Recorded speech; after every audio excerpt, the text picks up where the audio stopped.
I have 2 kids and work double shifts just to keep a roof over our heads.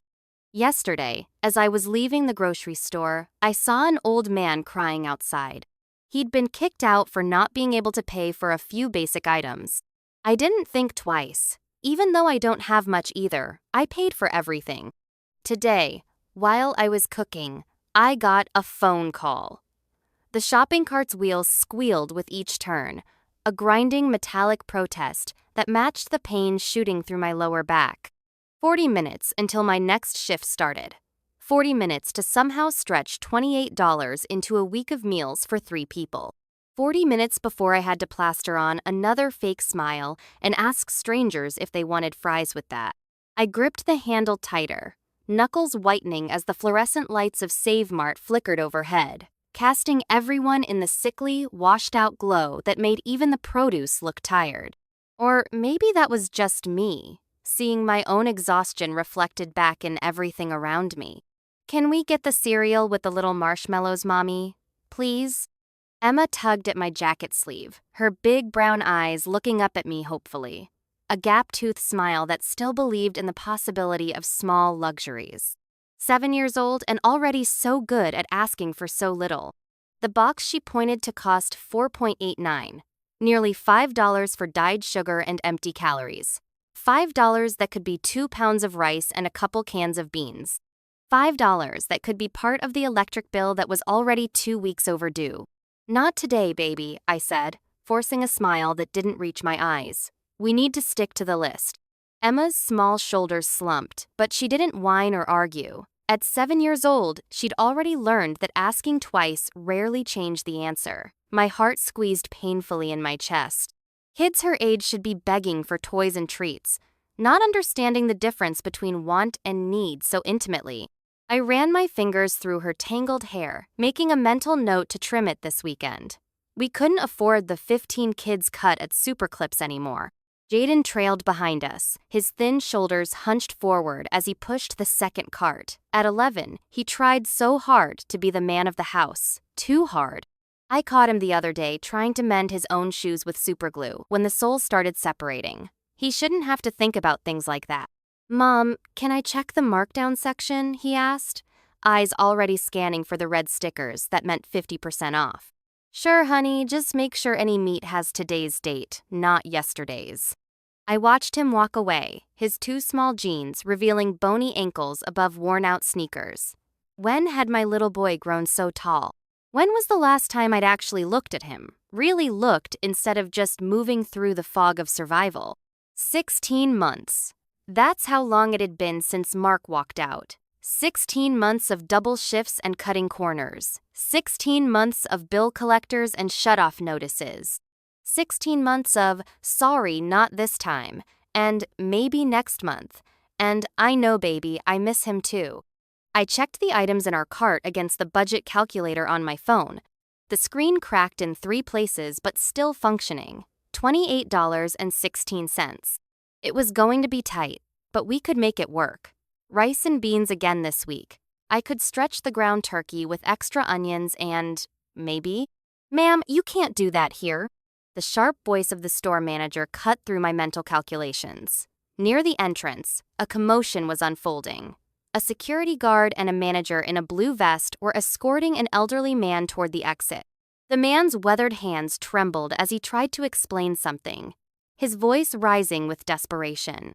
"I just need a little bread and some milk," he was saying, his voice quavering. "My check doesn't come until Tuesday. I can bring the money back then, I promise." Store policy, no exceptions. The manager's voice was flat, professional. I'd heard that tone before from landlords, bill collectors, school administrators. The voice of systems that don't bend, even when people break. The old man's eyes welled with tears as he was guided out. Through the glass doors, I could see him sink onto a bench outside, his thin shoulders shaking with silent sobs. "Mommy, why is that grandpa crying?" Emma whispered, hiding partially behind my leg, her small fingers clutching the worn denim of my jeans. I stared at my cart. $28.16. The mortgage was already 2 weeks late. The electricity bill was due tomorrow.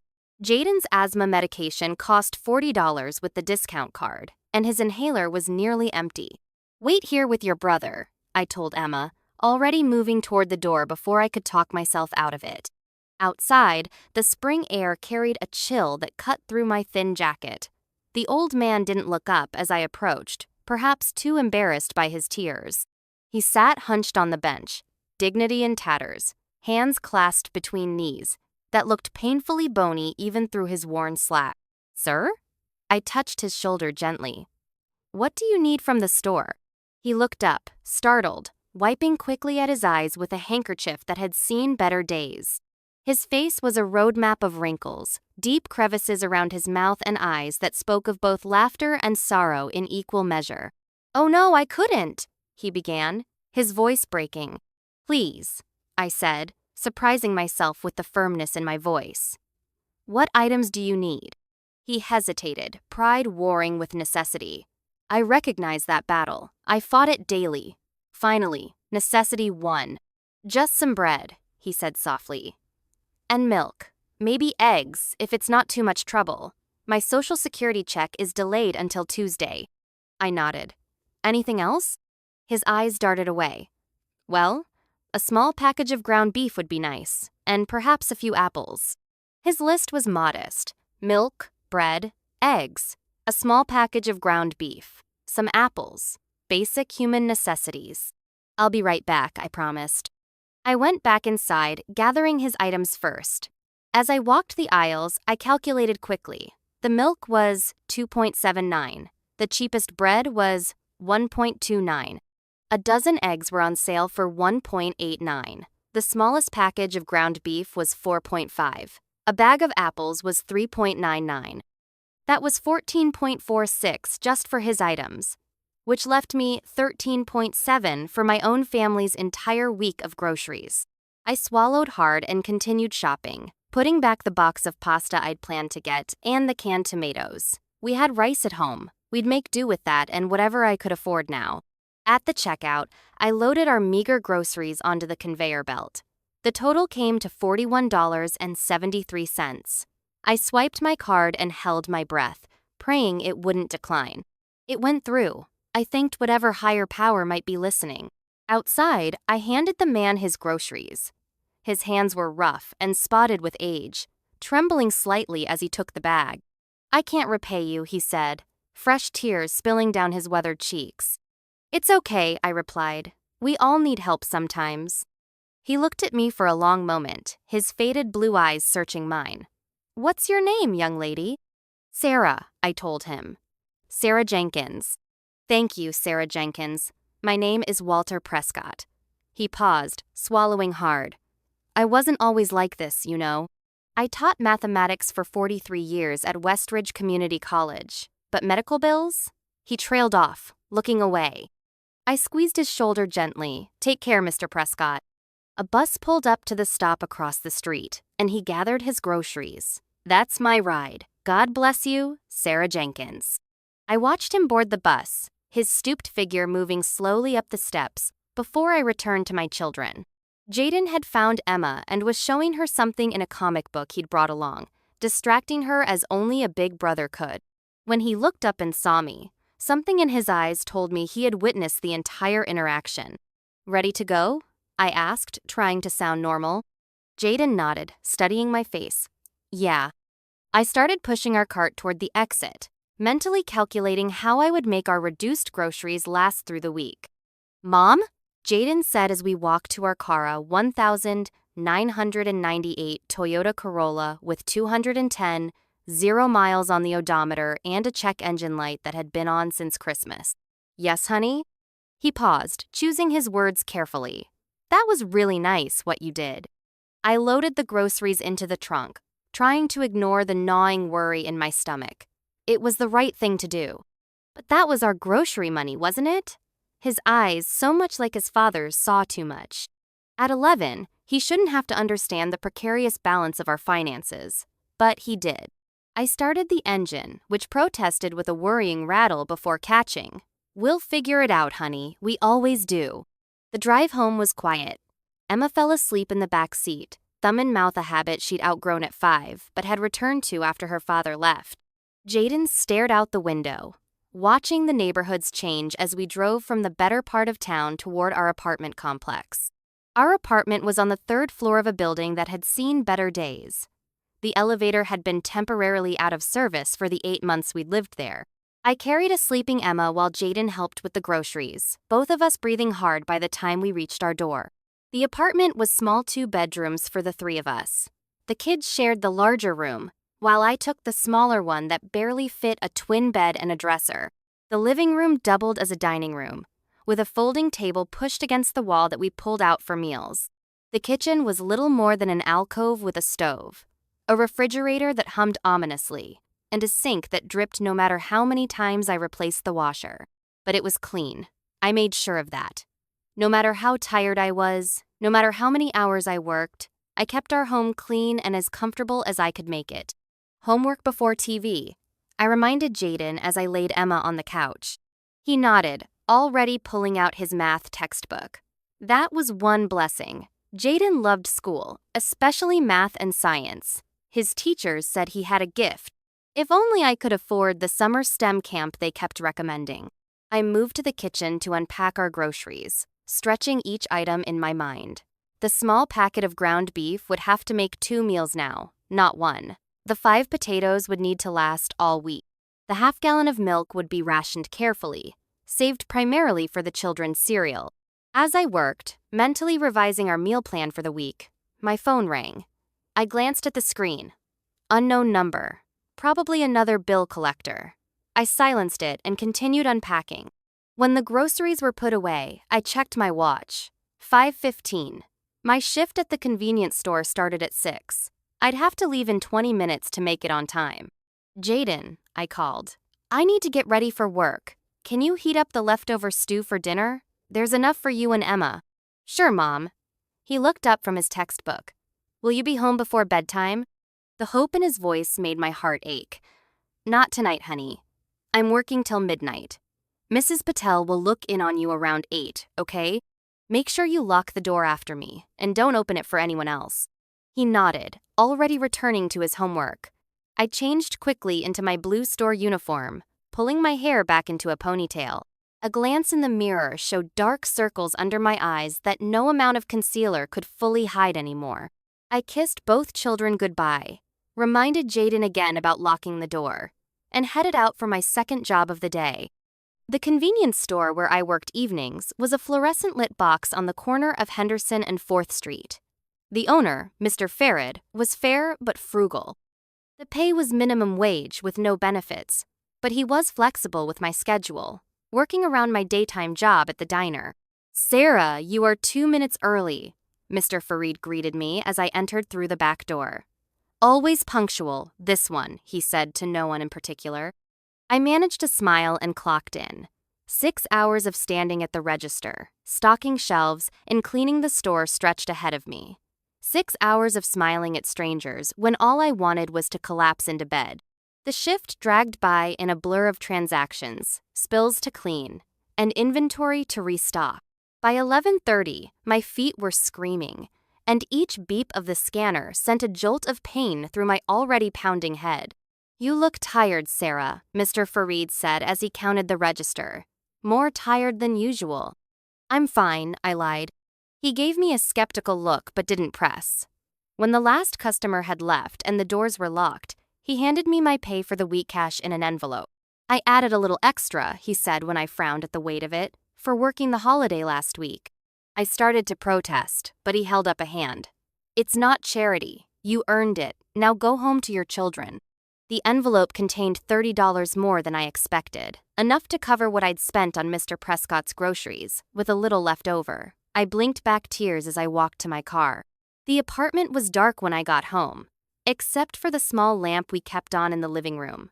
I checked on the children first, as I always did. They were both asleep in the room they shared, Jaden on the twin bed against one wall, Emma on the matching bed against the other. Between them was a small desk where they did homework, its surface now cleared except for a folded piece of paper propped up with my name on it. I opened it to find a crayon drawing. 3 stick figures holding hands, the tallest labeled Mom, the middle one Jaden, and the smallest Emma. Above them was a yellow sun with the words "Best Mom Ever" written inside it. The tears I'd been holding back all day finally spilled over. I set the drawing down and retreated to the living room, not wanting my sobs to wake the children. That night, I fed the kids rice with the last of the frozen vegetables while I drank tap water and called it dinner. After they went to bed, I sat at the kitchen table with bills spread out before me, moving numbers around like pieces on a chessboard where every move was a losing one. The mortgage payment was 2 weeks late, $876 that I simply didn't have. The electric bill was $143.62, due tomorrow. Jaden's asthma medication would need to be refilled next week, $40 with the discount card. The car insurance was $98, due in 10 days. The water bill was $56, already 5 days overdue. The credit card minimum payment was $35, already a month behind. How long could we last? The second job was killing me slowly, but even with both paychecks, we were always one emergency away from disaster. I could feel the weight of it crushing me, but I couldn't let the kids see me break. They needed me to be strong. I folded the bills away and crawled into bed, setting my alarm for 4:30 a.m. Tomorrow would be another double shift. The alarm blared in the darkness, pulling me from a dream where we lived in a house with a yard, where Jaden had a room for his science experiments, where Emma had a dog, where I slept past sunrise. I silenced it quickly, not wanting to wake the children, and dragged myself to the shower. The water ran lukewarm for 30 seconds before turning ice cold. I washed quickly, teeth chattering, and dressed in my diner uniforma pink polyester dress with a white apron that made me look like an extra in a 1950s sitcom. The diner where I worked, breakfasts and lunches, was called Benny's, though no one knew who Benny was or if he had ever actually existed. The current owner was a woman named Marge, who had run the place for 27 years and claimed to have seen everything a customer could possibly do or say. I arrived at 5:15 minutes before my shift officially started, and began the opening routine. Turn on the lights, start the coffee, wipe down the counter, check the specials board, arrange the menus. "You're looking rough, honey," Marge said by way of greeting as she emerged from the back office. She was a sturdy woman in her 60s, with dyed auburn hair piled atop her head and reading glasses perpetually perched on the end of her nose. "Rough night," I admitted, not elaborating. Marge's eyes, sharp despite her age, took in the shadows under my eyes and the slight tremble in my hands. "Kids okay?" "They're fine, just, the usual." She nodded, understanding in her gaze. Marge had raised 3 kids on her own after her husband died young.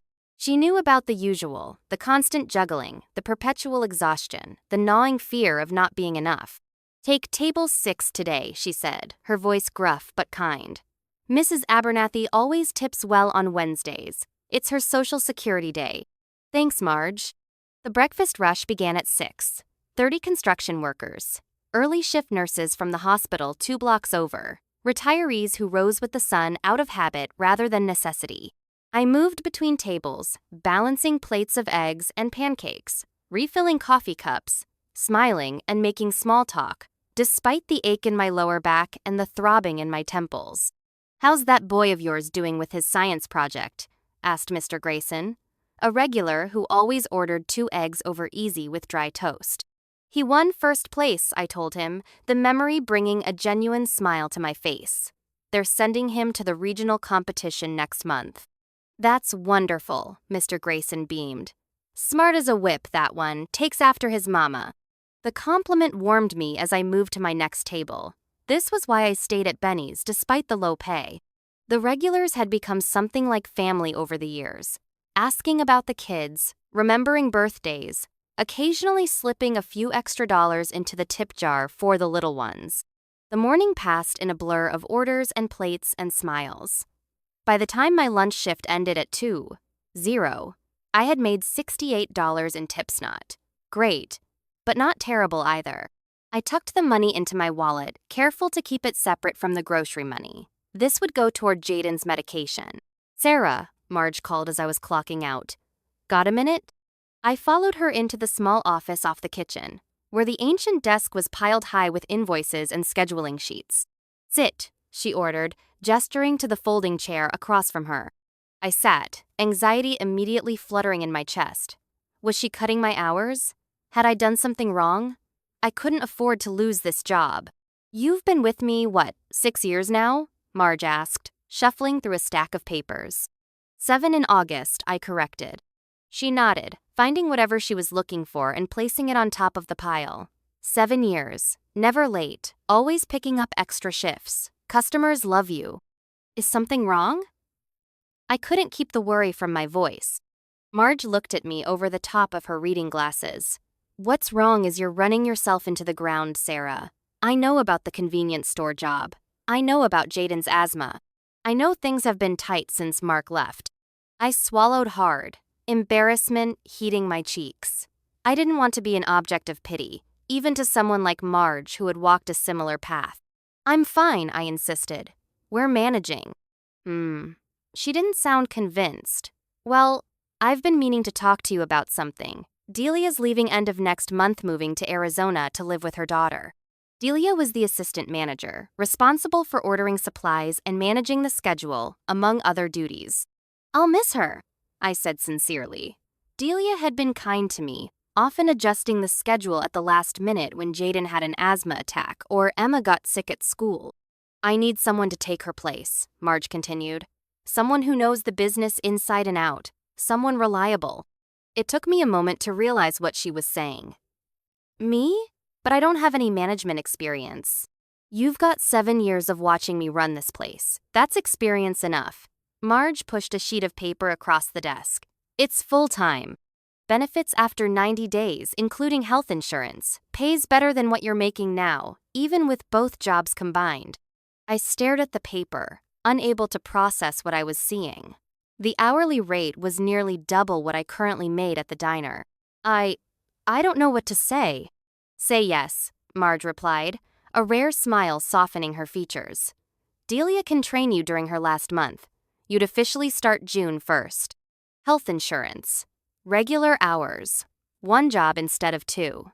The possibility dangled before me like a lifeline. "What about the kids?" I asked, thinking aloud. "I'd need to be here early."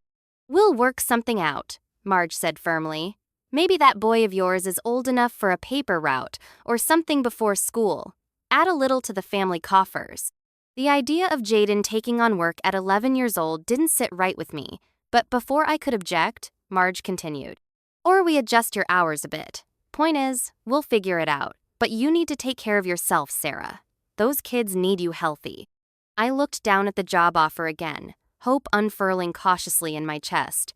"Can I think about it?" "Take till the end of the week," Marge said, "but I already know what your answer will be.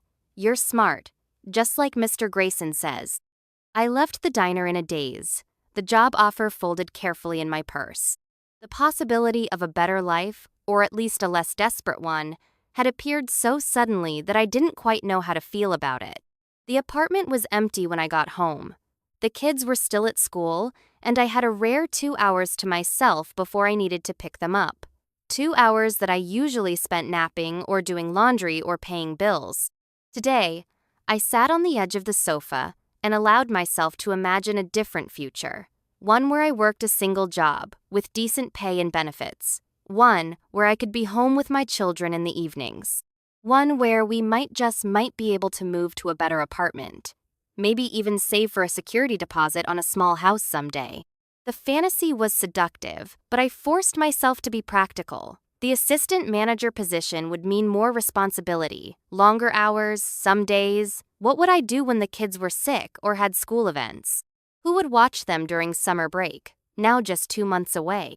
The questions multiplied, dampening my earlier optimism. I was still sitting there, lost in thought, when my phone rang. The same unknown number from yesterday. This time, I answered. "Hello? Is this Sarah Jenkins?" A man's voice unfamiliar. "Yes, who's calling?" "This is Robert Kincaid from Fairway Finance. I'm calling about your mortgage payment." My stomach dropped. The mortgage company. I'd been expecting this call. "I know it's late," I said quickly. "I can make a partial payment on Friday, and the rest next week when I..." Ms. Jenkins, he interrupted, according to our records, this is the third time in 6 months that your payment has been late. I understand, but I'm afraid we'll have to begin foreclosure proceedings if the full amount, including late fees, isn't received by the end of the business day on Friday. The floor seemed to tilt beneath me. That's only 2 days from now. I can't possibly.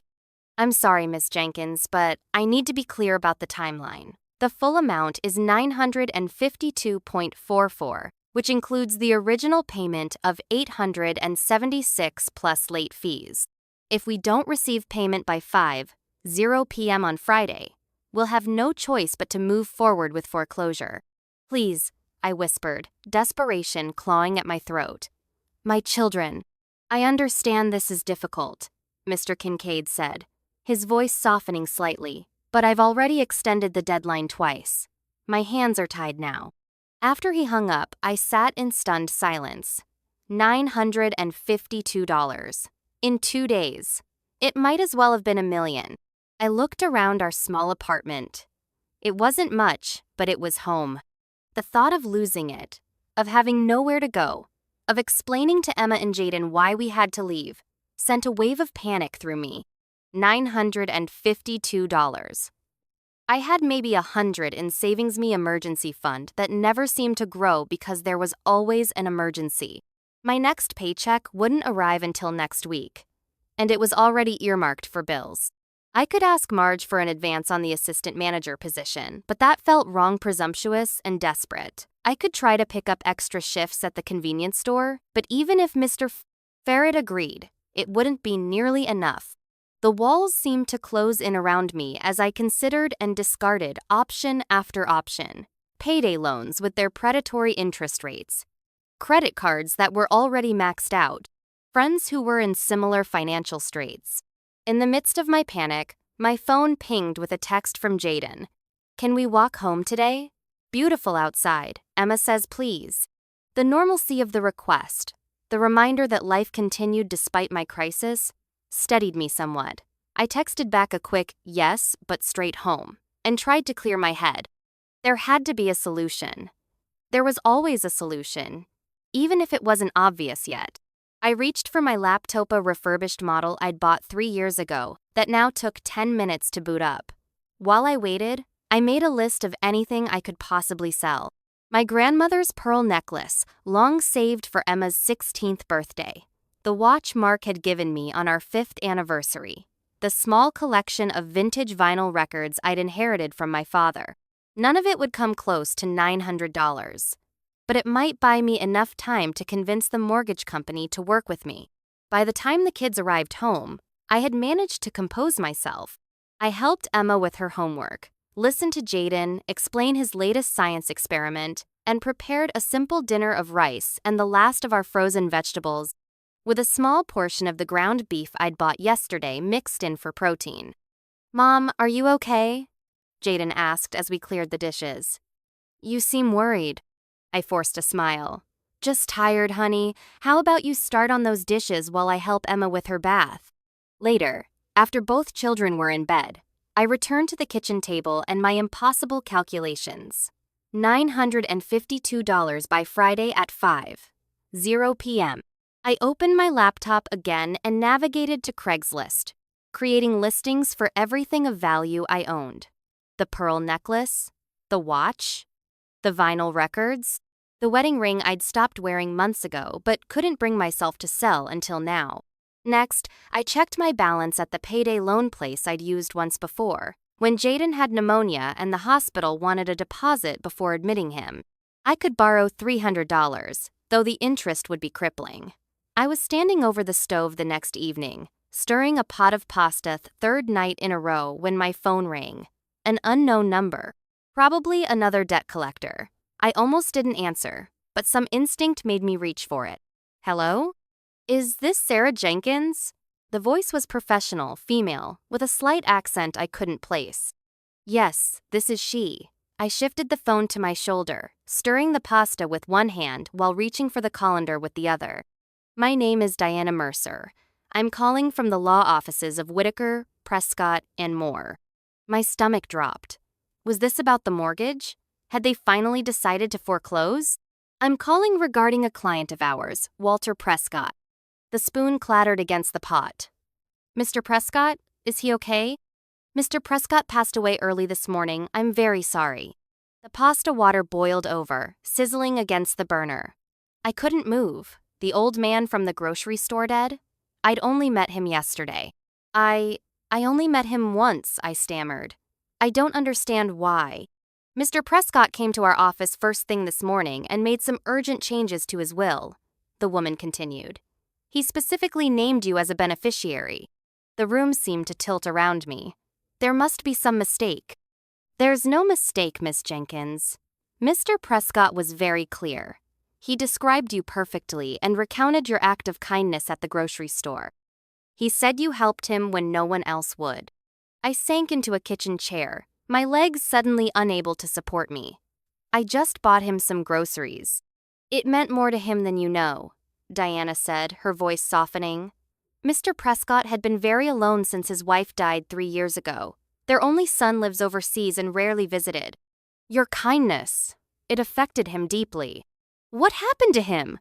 I asked, my voice barely above a whisper. Heart failure. The doctors had been warning him it was coming. I believe he knew he didn't have much time left. Emma wandered into the kitchen, her homework clutched in her small hand. I motioned for her to wait. Miss Jenkins, Mr. Prescott left you his house. It's fully paid for, and there's a trust fund set up for educational purposes for your children. The phone nearly slipped from my fingers. That's not possible. He didn't even know I had children. He saw them with you at the store. He mentioned there were 2 children who looked well cared for, despite circumstances he could tell were difficult. There was a pause. He also left you a letter. Would it be possible for you to come to our office tomorrow? I agreed in a daze, wrote down the address, and hung up. The pasta was overcooked now, sticking to the bottom of the pot. Mom? Jaden appeared in the doorway, his inhaler clutched in his hand. Who was that?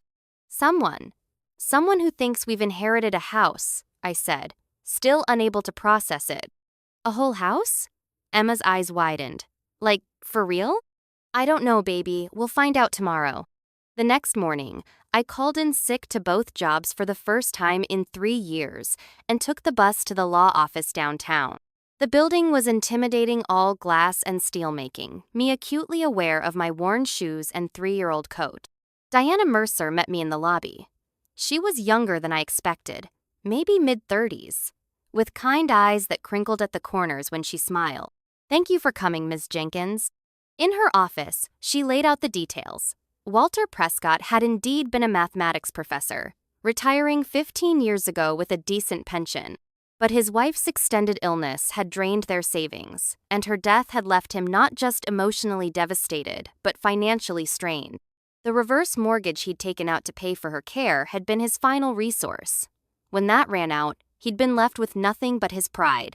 The house was originally going to go to his son, Diana explained. But they had a falling out years ago. When he came in yesterday morning, he was very clear about wanting to change his will. But why me? I asked, still unable to believe it.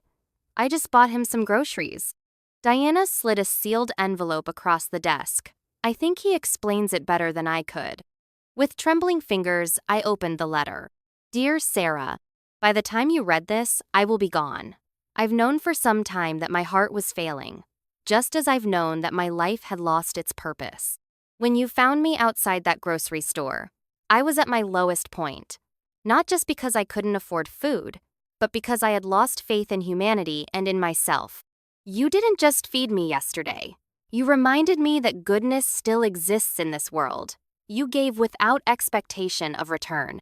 You showed kindness when it cost you dearly. Don't think I didn't notice the careful calculations you were making in that store, or how thin your own children look. I have watched too many people chase wealth and status, including my own son, who hasn't spoken to me in 5 years despite his success. What you have given your children is far more valuable a model of compassion and decency. This house has stood empty of love for too long. Fill it with your family. The educational fund isn't much about 60-0, but it should help your children pursue their dreams without the crushing worry I see in your eyes. One final thought from an old mathematics professor. Kindness is the only equation where giving more leaves you with more than you started with. With profound gratitude. Walter Prescott. I couldn't stop the tears that spilled down my cheeks. Diana quietly passed me a box of tissues. He made all the arrangements yesterday, she said gently. Paid for his own funeral, settled his affairs. The doctor said it was as if he'd been holding on just long enough to take care of this one last thing. 2 days later, I stood with my children in front of a modest but well-maintained bungalow in a quiet neighborhood. Our new home. No more leaking roof. No more choosing between heat and food. No more listening for the landlord's heavy footsteps on the stairs. "Can I have my own room?" Emma asked, bouncing on her toes. "Yes, baby, you can have your own room." As I turned the key in the lock, I thought about Walter Prescott, about the randomness of human connection, about how sometimes the smallest kindnesses can echo in ways we never imagine. I don't work double shifts anymore. I still work hard, old habits die hard, but now I have time to help Emma with her homework and watch Jaden's school basketball games. And every month, I take a portion of what would have been our rent money and use it to help another family in need. It's what Walter would have wanted, a continuation of the equation he started. Kindness generating more kindness, multiplying outward in ways we can never fully calculate. If you found this story touching, please subscribe to our channel, share this video with someone who needs to hear it, and leave a comment telling us about a time when a small act of kindness made a big difference in your life. Your support helps us continue sharing these powerful real-life stories. Now, let's begin.